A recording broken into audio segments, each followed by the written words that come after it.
Welcome back to the Restoring Darkness podcast. On today's show, it is Mark and I's great honor to be joined by Dr. Mario E. Motta.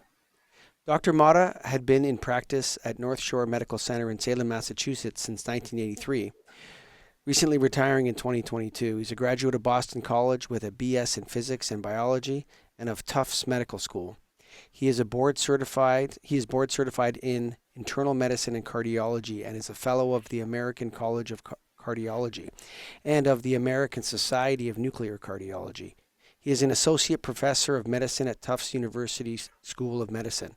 Dr. Motta has long been active in organized medicine, both in the American Medical Association, the AMA, and in the Massachusetts Medical Society, the MMS, holding a number of posts through the years.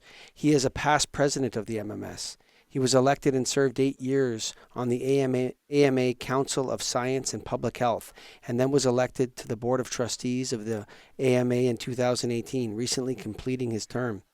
In May of 2023, at its annual meeting, the MMS awarded Dr. Motta its highest honor, the Award for Distinguished Service.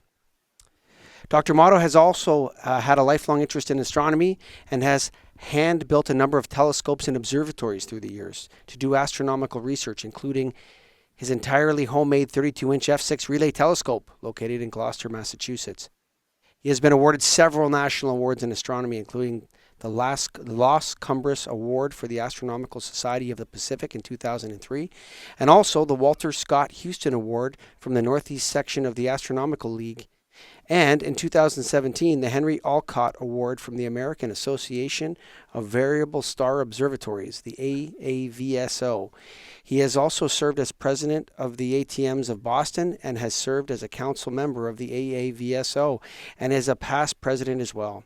He has served on the board of the IDA. He has worked on light pollutions and published several white papers on LP as a member of the AMA Council of Science and Public Health. He served on UN Committee Copious, representing the AMA on light pollution for a worldwide effort to control LP and satellite proliferation. Finally, several years ago, the International Astronomical Union awarded Dr. Motta an asteroid, in part for his work on light pollution, as well as amateur research. Asteroid 133537, Mario Motta. Wow. That could be the greatest biography I've ever read, Dr. Motta. Wow. Thank you for being a guest on the show. But before we go there, I want to remind you folks that Soft Lights Foundation is always doing great work. Mark, give us a quick update on Soft Lights. Yeah, sure, Michael. Last week, I went to a meet and greet at a coffee place near me where Assembly Member Cecilia Aguiar Curry was there. And I took down a 2-page document with some appendices and asked her to see if she would be interested in supporting legislation to regulate LED flashing lights on emergency vehicles. In California, there's already a law that says flashing lights are prohibited unless approved. And LED and laser technology has not yet been approved by the legislature, and yet these LED flashing lights are everywhere. Mm-hmm. So she was listened, she was interested, she took it and gave it to her staff, and then she said, yeah, I'm interested in that, we'll definitely look at it. But what about LED headlights? Can we do something about LED headlights? You got to go to softlights.org. You got to go to, there's just so much stuff at softlights.org. Mark's mixing it up all over the place. I love them. You can donate to the Soft Lights Foundation and also the Lighting and Darkness Foundation, light pollution mitigation, regulatory support. And we're going to be forming a chapter in a new place soon. But before all of that, Dr. Motta, welcome to the Restoring Darkness podcast. Thank you. Happy to be here. All right, Dr. Motta, thanks for being on this show. I've known about your work since about the time that I got involved in this, when the LEDs started coming out and wrecking my life. So I appreciate all the work that you've done. It's just fantastic.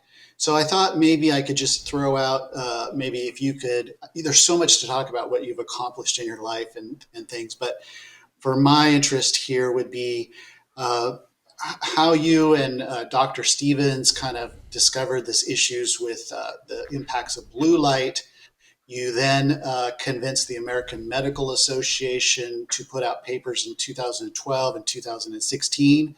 You then were attacked by the Illuminating Engineering Society, saying you didn't know what you were talking about. And then you ended up going to the United Nations and working with that body to set some limits, I believe 2200 Kelvin. So it's quite a path. And I was wondering if you could start back, maybe introduce our listeners to kind of when you first got introduced to Dr. Stevens and started learning about the impacts of blue light. Okay, that's kind of a lot to talk about. You got a few hours? Yeah. So, um, I initially was going to go into astrophysics and ended up in medicine. That's a long story.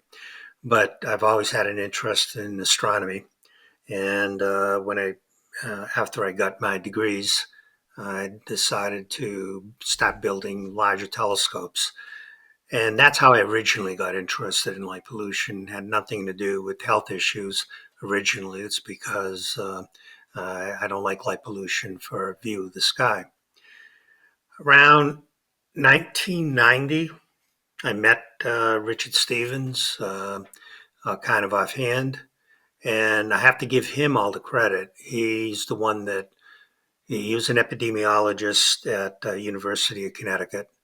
And being an epidemiologist, his job is to make connections between various uh, evidence lines and come up with plausible reasons as to why issues arise. So he looked at data over the last 40, 50 years of the marked rise in breast cancer in the United States compared to the rest of the world. In talks, I usually show a graph that he devised where in the 80s, breast cancer in the United States was rising 4.5 times the rate of much of the world, specifically China. At the time, people just assumed it had to be something to do with pollution, toxins, something in the environment. But he pointed out that China was far more air and water polluted than the United States back then. Yet in China, your rate of breast cancer was quite low, and it rose dramatically if you were Chinese and immigrated to the US, or if you're of Chinese descent in the United States, your rate was the same as everyone else. So that alone told him it wasn't genetic. There had to be something else, and it couldn't just be environmental toxins. And it finally hit him that when he looked at about 40 countries, that there was a stepwise increase in breast cancer with light pollution. At the time, it was known that light pollution suppresses melatonin. And from other reasons, he knew that melatonin suppression had a direct bearing on the functioning status of the immune system. So he finally put two and two together and started. His initial paper was 1987, where he postulated a hypothesis that light pollution at night suppressing melatonin leads to increased breast cancer. Now, for your audience, I should start off by saying that 40% of all breast cancer is from a BRCA gene. That's genetic. That has nothing to do with lights, okay? But 60% is from other factors, and one of the main factors may very well be suppression of melatonin. To put this as simply as I can, everyone listening to this produces 10 to 20 cancer cells every day. Okay, we're made of billions and trillions of cells, and the only ones that are with you since birth are your neurons, that is your brain cells and your neurologic system. Those stay with you for life and are not reproducible. Every other cell in your body is brand new at a maximum of about 2 months ago. So you're a brand new person every 2 months. Now, to do that, you have to you have to divide billions and billions of cells every single day. Fortunately, almost all of them go without a hitch. With that many divisions, some of them won't be viable. They'll be defective. It's a tiny percentage. Most of them are not viable and will just die off. But a tiny percentage, just 10 or 20 cells a day, it's estimated, will divide with the control system of the DNA defective, meaning these cells can continue dividing without any control. That's the very definition of a cancer. Okay. But you're So saying that light pollution causes that to increase? I'm going to get to the connection in Okay. just a moment. Okay. So understand the concept that we all make cancer cells every day. The light pollution, lights per se don't cause cancer. No, I didn't say that. What what we have is an immune system that recognizes these abnormal cells. Every night, B cells from the bone marrow come out when we're asleep, and part of the regenerative process, why we have to sleep, goes around and tags bad cells, such as cancer cells. T cells that originate from our thymus, but also live inside lymph nodes, also circulate, and these cells that are tagged by the B cells are then attacked by the T killer cells, and then the macrophages come along and literally eat these cells and destroy them. Hmm. So that's a high functioning immune system, and I don't want to turn this into a full medical lecture, but that's basically how our immune system works. The problem is that melatonin is an adjuvant to the immune system, meaning it stimulates it to work at higher efficiency. So if you suppress melatonin, okay, this is the concept and the key thing that Richard Stevens figured out. If you suppress melatonin, then your immune system is just a little bit less efficient. Hmm. And if it's a little less efficient, then these cells which we're producing naturally, there's a slightly higher chance that one of them will escape detection and become an ongoing cancer. Okay, so it's not that photons cause cancer, but the lack of melatonin and a high functioning immune system then allows them to run away. And which is by the reason why, as we get older, more cancers develop, because our immune system naturally declines as we approach our 70s, 80s, and 90s. Okay. Mm-hmm. So that in a nutshell is the mechanism. And in 2017, the Nobel Prize in Medicine went to Roche and three Nobel Prize winners, Americans who discovered the entire mechanism of melatonin, its metabolism, and how this functioned. So they won the Nobel Prize for that, and now it's fairly well established medical science.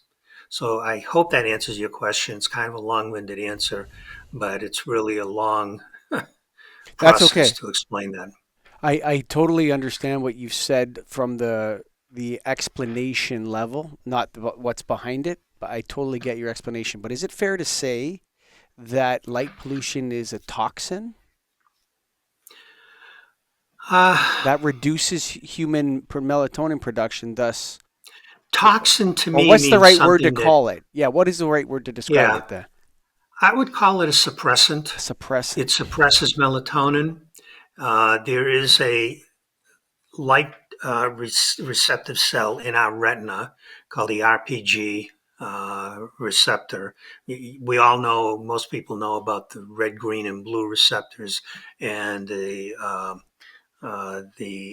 dim light receptors, which are rods and cones. But there's a fifth receptor that no one knew about until 2003. That receptor has nothing to do with vision. And the threads of those cells don't go back to the occiput in the back of our brain, which are vision center. They go to our pineal gland. Has nothing to do with vision. Hmm.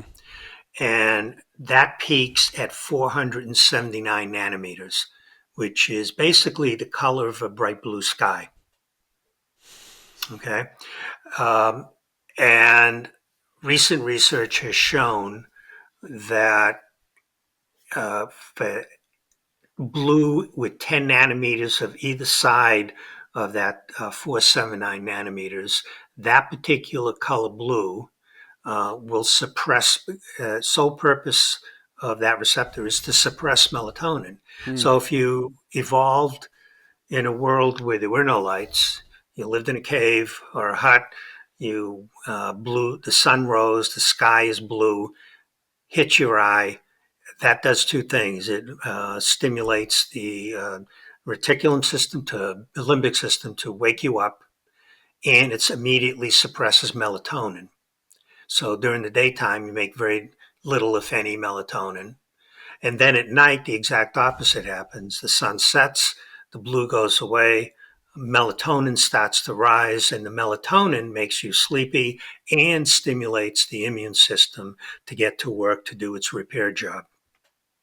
So I would say that it's a suppressant to the immune system, but not a direct toxin. Direct toxin is like rubbing, something dangerous on your skin that causes mercury is a toxin. Yeah, exactly. So basically, I'm just going to run this back to you how I understand it. So melatonin is an adjuvant for our immune system, meaning it boosts it, it accelerates it, it makes it work better, something like that. And when Correct. we're tired at night and we don't have something to change that, our body will naturally start producing more and more melatonin as the evening arrives. And then that melatonin will make the immune system better. Light pollution reduces, suppresses, messes up that melatonin production cycle, leading to an average, lower average overall health outcomes, one of which is cancer. Correct. You got it. I think we should just end the Restoring Darkness podcast. Never mind this. Like this is not a speculation. This is hard science. This is proven. Oh, absolutely. Yep. Wow. There's a nice book out that just came out by a Harvard researcher just retired. I'm blocking on his name right now. I'm sorry. It's called The Light Doctor. You can get it from Amazon or many bookstores. It was just published a few months ago. Excellent read. And if you read that, you really are up to date on the latest on light pollution and how it affects human health. Wow. It's Dr. Martin Moore Eade, if that's how you pronounce his name. Yes. Wow. And so he's famous like you in this area, and he studied the blue light particularly. Dr. Motta, would you say then that, and there's a difference between daytime exposure to blue and nighttime exposure to blue. Would you say that blue-rich light is carcinogenic? It can lead to increased cancers. The light itself, I want to be very specific and scientific here so no one gets the wrong impression. The photons themselves don't cause cancer. It's the suppression of the immune system that allows cancers to proliferate. I agree with you, and I understand. I was wondering just a little bit more on that because as an activist, I want to use the right terms also. But I've started to say that the blue-rich light at night, and there's other people in the industry, et cetera, on LinkedIn, et cetera, that blue-rich light at night is a carcinogen. Would that be fair to say, in your opinion? Or is that not quite right? Again, I want to be very specific with the scientific term. It allows cancers to proliferate in and of itself is not a carcinogen. In other words, I can shine a blue light at you. You're not going to suddenly develop a cancer. But by shining a blue light at you at night when you're trying to sleep, you're suppressing the immune system, and that allows naturally occurring cancers to proliferate. There's a Yeah. fine difference there, but it's very specific. Okay, so Gotcha. light pollution is an immune system suppressant. That's Correct. leading to average lower health outcomes across to the board for those exposed to varying amounts of it. Is there a Right. Not difference? just cancers, but other Yeah, reasons as well. yeah. Yeah. And so if it just caused cancer and it was just the exposure, it would be carcinogenic. Electric light versus daylight. So you have nobody's going to be having the wrong dose of blue daylight unless they're a shift worker, or even if that's possible. They're not going to get that from natural light. It's always going to come from electric light. Do we know if there's any differences? Is electric light more immunosuppressant because you're holding a phone in front of your face, or you're getting hit with these flashing lights that may be worse at a crosswalk at night, or there's an LED laser beam? Is there something about electric light or specifically LED light that exacerbates this, Dr. Motta? Yeah. The power source is irrelevant. It's the specifically 479 nanometers. That wavelength is what suppresses our melatonin and causes all the damage. Now, any light at night can keep you from sleeping properly, and that can lead to psychiatric issues, psychosis, increased rates of schizophrenia. That's a different space than we're talking about right You can here. torture people with So, light. Yes, totally. You could drive them correct, crazy. Yeah, yeah, correct. yeah. But specifically, what you asked about the proliferation of cancers, that's very specific to that one wavelength, 479 nanometers. And that's because the melatonin is the pineal gland is being told to produce less melatonin than it should. Correct. Wow. Right. Okay. So it doesn't matter if it's electric from your cell phone, from the street light. If it's 10 points on the other side of 479, you're going to be you're going to be suppressing your melatonin. It'll suppress your melatonin, correct. Wow. Now, any light that's bright enough at night, for example, if you put a really bright light in your bedroom, that'll suppress melatonin as well, and even if it doesn't have 479. Let me phrase it this way.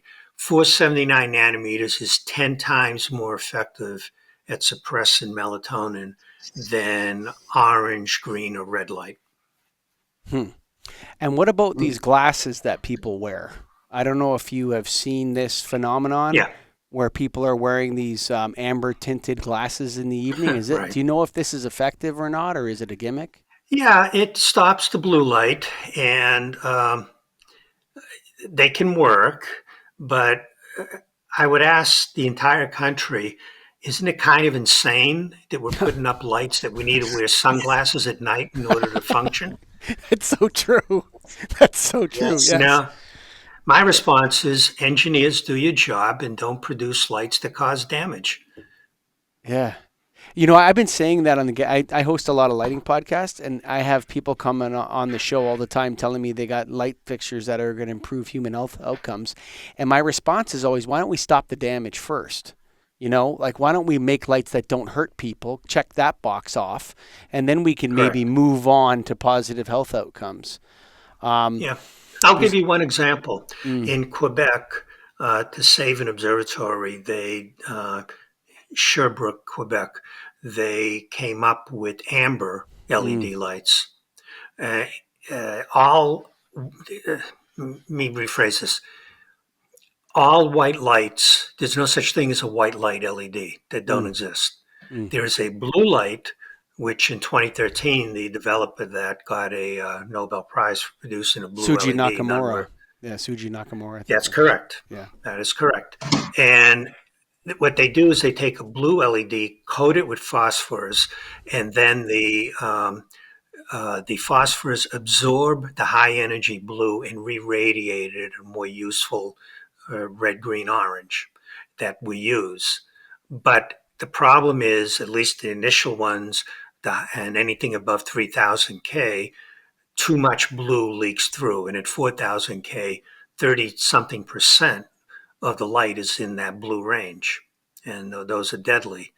But what you can do is if you use low CCT lights, namely 2,700 or lower, especially if you get down to 2,400 or lower, you don't have that much blue left, It's about in the 10 to 12% range. What the Sherbrooke group did in Quebec, they manufacture amber LEDs that have no blue whatsoever. You can downgrade the energy efficiency with coatings. You can't go up to higher energy. So they produce no blue. Uh, and I've seen these lights. They're excellent. The streets are well lit. The glare is much less. They don't suppress your melatonin. And in order to save the observatory, they put out a call and showed towns in southern Quebec these lights. Everyone approved them because they actually look pretty good. And it spread. Finally, they ended up giving away lights to essentially everyone in southern Quebec. And it got great acceptance. They still use them. They even went to farmers and dairy farms, and because they all had these high 4,000K wall packs for their farms. They basically took them away, gave them the amber LEDs, and the farmers loved them. Not only that, the cows started producing 20% more milk. Now, I have no idea why. So the farmers are tickled pink. Well, it's suppressing the melatonin in the cows too. Probably, but I don't know the biochemical mechanism for it. I'm just giving you a result here. Sure. I haven't seen a paper on it. I'm just telling you that the farmers claim 20% more milk production since they changed out these lights. So the cows are good. The farmers are happy. The population's happy. But that's one perfect example of if we could get U.S. manufacturers to consider amber LEDs, you would not have the blue problem at night. In Hawaii, near the observatories, they went a different route. They put special yellow filters on the lights, and that solved their problem. And it was good for the environment and insects as well. But the bottom line is we should figure out a way to eliminate the blue 479 nanometer wavelength from all streetlights, and a lot of our problems will go away. Wow. This is really amazing. And Dr. Motta, you've explained it so well. I want to then address this issue. So we talked a little bit about Kelvin. When I first started getting into this, right, and I read some of the stuff, the AMA thing, you and Dr. Stevens, I think, presented this idea that 3,000 Kelvin was a good limit. Just to correct that, that was in 2016 when those were the best available lights. And if you look at my paper in 2016, it says 3,000 or less, looking to the future if there are improvements. Nowadays, if I was writing that paper, I would say 2,700 or less, but go ahead. Oh, well, that's exactly what we want to sort of get to. So what I'm hearing on this show is that all light pollution will suppress the melatonin, but the blue is the worst. So there's sort of these three tiers. Blue, like a 6,500 Kelvin or a 5,000 Kelvin or a 4,000 Kelvin, that's just sort of really, really bad. So that all should go away. It's a bit better if we get 3,000 and 2,700, even better down to 2,200. But really, it would be better if it was zero, because that would be the least melatonin suppression, right? Now, I understand that you and Dr. Stevens put out this 3,000K number initially, or less.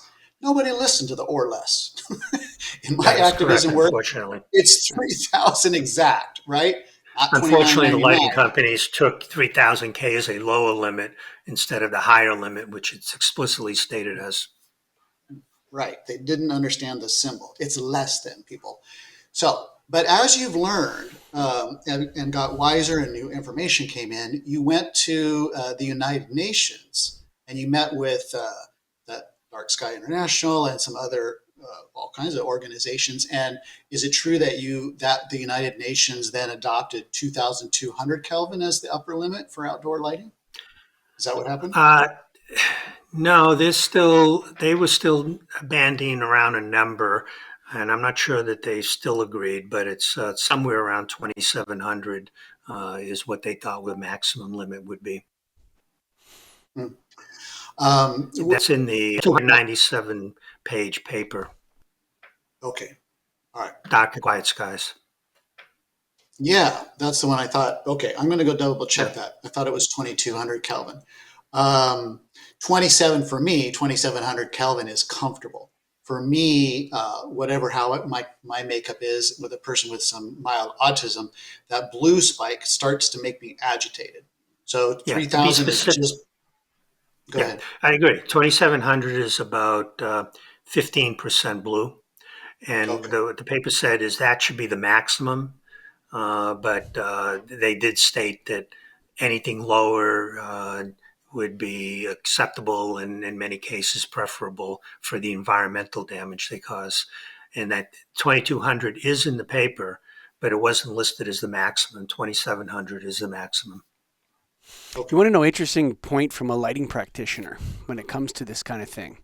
So sometimes I was just doing a lighting project in a church, Dr. Motta, and the board of directors and the priest and them, they wanted to see different colors of lights. So the guy said we want to see warm white, cool white, and daylight. And I'm like, oh, God, please don't put daylight in here, just for aesthetic reasons. But anyway, so instead of giving them 3,000, 4,000, and 5,000 K, I gave them Why 22. would you put that indoors anywhere? Those Hang are on, but incredibly harsh. instead of doing that, I showed them 22, 27, and 3,000 K. Good. Right, and so instead, and they actually chose the 22K, if you can believe it. They're like, we like No, I that believe that. 22K one the best, actually. People don't understand the numbers until they have to live next to them or Mm, see them in a house. So if you put 3,000 K in your living room, a bedroom, you would hate them. You would it's very white. absolutely despise them. Yep. Too white, too blue, very harsh. 2,700 is probably the highest that human beings will tolerate well. For indoors, 2,200 to 2,400 is probably the best. The old high pressure sodium, those are 1900, 1900, yeah. 2000. Yeah. Okay. I wanted to ask you another question. There's this sort of dispute. So when we're talking about the blue rich light, or we're talking about 479 nanometers, or we're talking about phosphor filtering this light out, right? So you're actually like kind of dyeing the light in a way. Is kind of a good sort of simile as to what's happening. The light's being dyed a different color. Is Kelvin temperature simply like a exact correlation to lower nanometers, or should we have the nanometers on the box as well? Well, it'd be nice if they put them on the box. Some of them do, some manufacturers don't. I mean, it's really a bizarre system that we're still using this at all. Mm. Do you know where CCT came from? It's from hot irons in the 18th century. Okay, Yeah. so I mean, it's ridiculous that we use in this term to describe LED lights, which give off no heat. But a CCT is defined as taking a hot iron, cast iron, putting in a coal stove, slowly heating it, and when it reaches around 16 to 1800 kelvins, it dulls or it glows a dull red. Heat it some more to around 2000, it's more of a bright red. Heat it some more, and it turns into an orangey red. Heat it some more until it gets to around 3000 kelvins, then it turns more whitish hot. That deals with iron heated in coal specifically. That's its definition. Somehow, the lighting companies have always used CCT to define their lights, which is completely ludicrous. There are much better systems out there, but unfortunately, they haven't caught on. I would prefer an actual spectrum. Then you would know exactly what you're getting. And uh, that's what we should be pushing for, a spectrum saying this gives you, it can just be a graph, but this light gives you 10% blue, 30% green, 35% red. That would be the ideal system. Then you would know exactly what you're getting.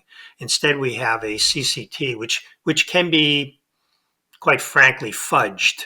So if you had a blue light and surrounded it by a bunch of red lights, red LEDs, you can actually, its CCT overall will be lower because of the red light.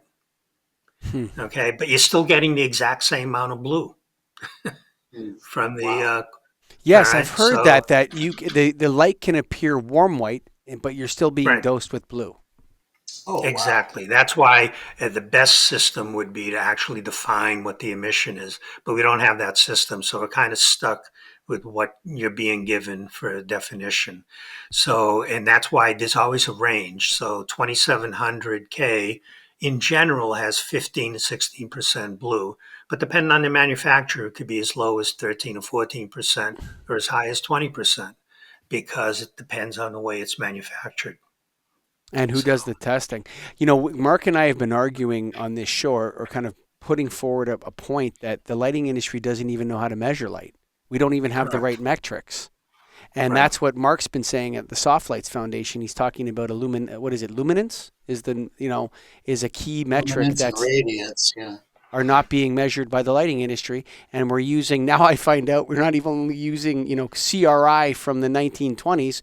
We're using correlated Kelvin temperature from iron stoves in Britain in the 1800s, That is unfortunately correct. before the invention of electric light. Yep. They just took that color system and adapted it to lights. I have no idea why. Dr. Motta, Mark had mentioned that you had been, what's the right word? He said the word attacked by the IES. I don't think the IES would attack you. Is that the right? He says attacked. How would you describe that? Well, in 2012, we produced a paper through the AMA that described the medical literature up to that point on adverse medical effects of lighting at night. That was politely received, but the lighting company actually paid no notice of it. You know, the Apple, to their credit, actually did take notice. 6 months after we published that 2012 paper, Apple put it in its system that around 8 or 9 o'clock at night, and you can change this setting. Um, your iPhone and your iPad eliminates blue. I don't know That's the if people default have setting. noticed. That's the That's a default. default setting. You Yeah. can override it, but that's a good thing. They took notice of the AMA paper, and that's where that came from 6 months after the paper. But, unfortunately, TVs and computers don't have that, and that's part of the problem. 2016 came around, and the lighting industry now is buying mountains and mountains, warehouses full of 3,000 and 4,000 foot at that time 4,000K lights from China, stockpiling them, and their goal was basically to replace every high pressure sodium in the country on every American street, make trillions of dollars by replacing all these lights, and they were going to sell it by saying, "Well, you use less electricity," which is true, and therefore it would sell itself, and they would make lots and lots of money. What happened was, because of this, Richard Stevens, and George Brainerd, and others who wrote the 2016 paper, got the AMA to adopt this as policy that we did not want 4,000K lights on the streets. That's where the 3,000K came out. At the time, there were 3,000K lights being manufactured, not that many, Mm-hmm. but they were starting to be Mm-hmm. produced. So we suggested 3,000K or lower, knowing that in the future it would improve even more. And when that came out, the lighting industry felt threatened and attacked. They sent numerous demand letters to the AMA within months of its publication, not asking, Wow. but demanding that it be retracted, Wow. basically My stating, "Oh yeah, I've kept some of these. They were quite nasty." They basically said, "You're a bunch of doctors. You're not engineers. You don't know what you're talking about. We're the experts. You should retract this. We demand you retract this paper." Oh yeah, I'm not making that up. So I had at the time I was on the Council on Science and Public Health, and we had what are we going to do with these demands?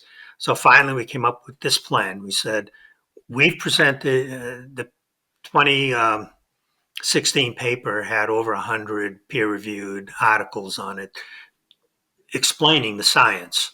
So our response to them was the following: if you have any evidence to the contrary, give us that evidence and then we'll discuss the evidence. They never sent their corresponding response because they had no evidence. Their pick of 3,000 and 4,000 K was just picked out of thin air, has no science behind it whatsoever, and it was purely what they can manufacture. In fact, they were shocked to find out that their response was they were shocked that said, how can anything we produce be harmful? That's ridiculous. Yeah, I could see that. But which institution sent these letters to you? The IES, the Illuminating Engineering Society, and they glorify themselves as setting the standards for streetlights. And unfortunately, the Department of Transportation does listen to them. I've given talks to the IES and had debates with them as well. So when we sent that response, they were still pretty nasty. And then they really hit the fan when Chicago was about to sign this is a true story, a $1.1 billion contract with Siemens to replace all their high pressure sodium for energy savings. And that's perfectly fine. I understand that. And we should do that so we don't produce excess fossil fuel production. So this came out. AMA is based in Chicago. Someone handed them the paper, the city council, and they didn't contact us. They did their own research and went through several institutions and said, is this possibly real? And the answer they got was, yes, that's solid science. So they ripped up the contract with Siemens for 4,000 K lights and said, we want 3,000 K lights. Provide us and then we'll sign the contract. Siemens had no 3,000 K lights. They bought nothing but 4,000 K lights, and they literally had warehouses all across the country filled with 4,000 K streetlights. So when they found out they couldn't provide them, Chicago went to another company and finally got their 3,000 K lights installed. Siemens lost the contract, $1.1 billion. So if you mention my name to anyone at Siemens, you're not going to get a fairly nice response, quite frankly. Oh my gosh. True story. But you know what? People cannot possibly be this corrupted by money. Is it true? Like, is it really that What bad? world do you live in?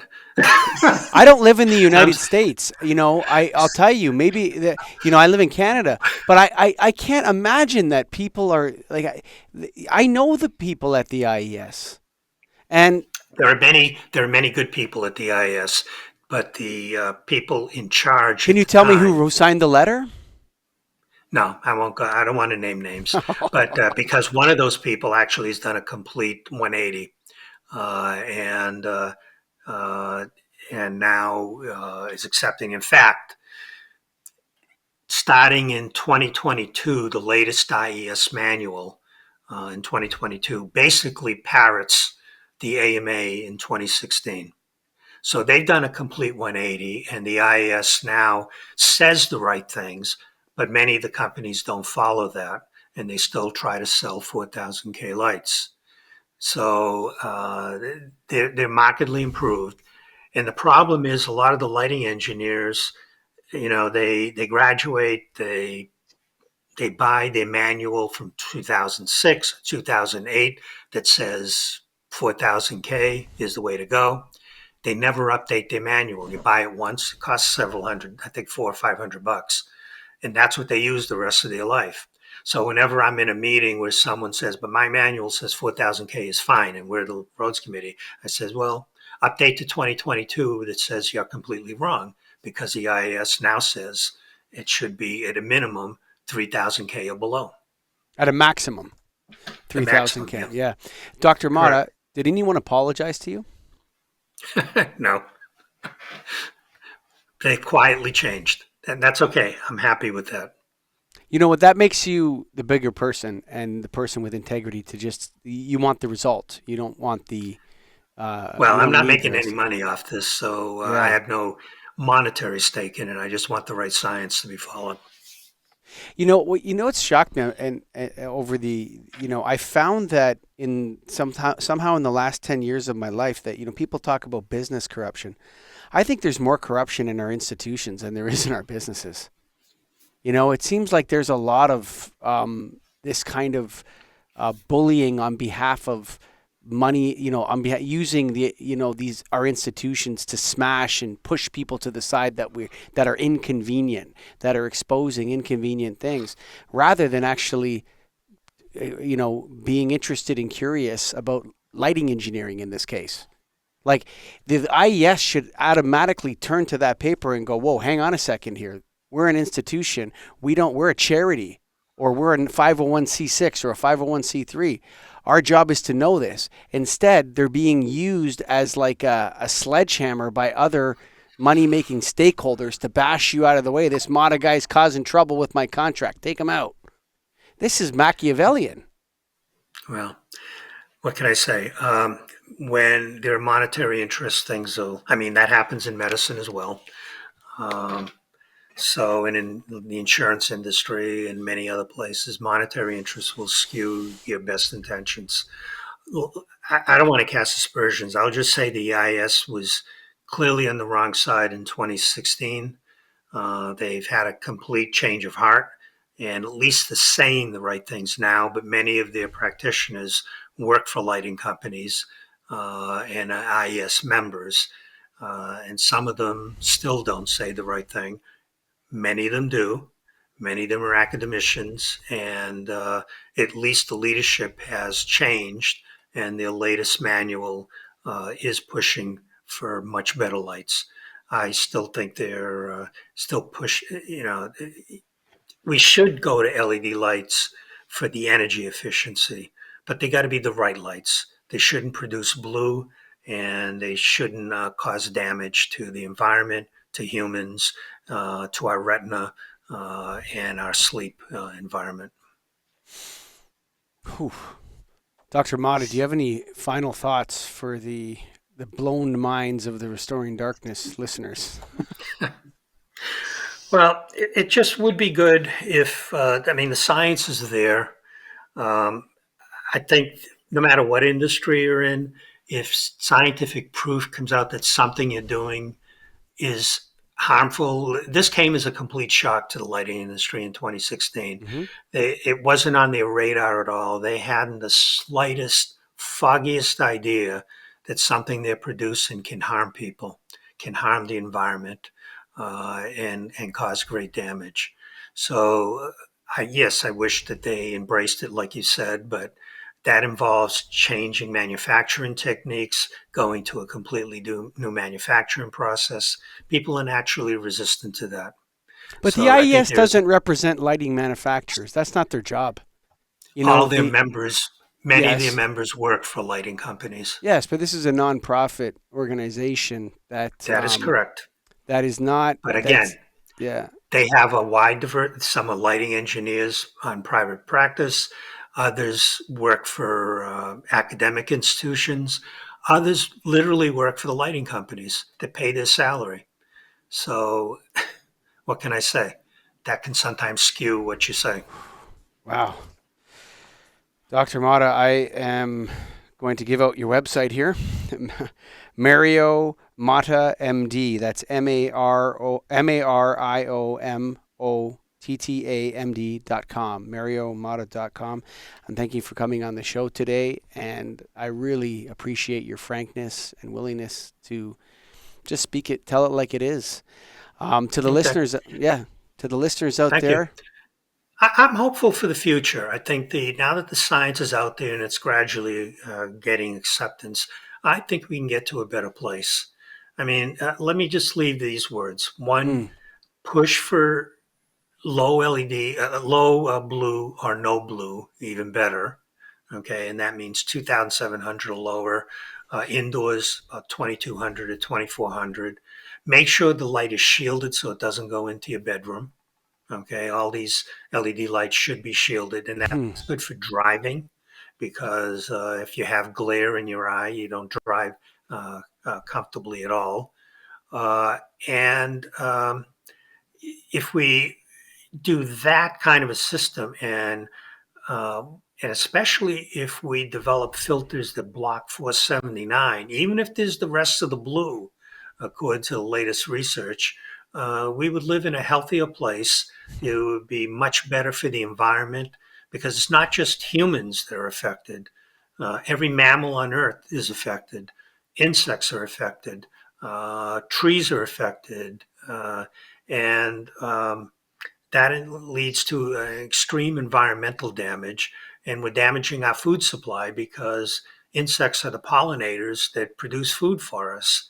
So if we keep killing them off because of intense blue, which scatters widely in the environment, we're doing great harm. We don't have to do that. Now we know better. And I think over the years, if we can push that simple message, use low blue or no blue, shield the lights properly, and don't have super high intensity, use the right amount of light for the intended purpose, we'll be much better off. Thank you very much, Dr. Motta, for that beautiful summary at the end. And to you, the listeners out there that make this happen, you can go to restoringdarkness.org to support the Lighting in Darkness Foundation. You can go to softlights.org to support Mark's work. See you next time. Bye for now.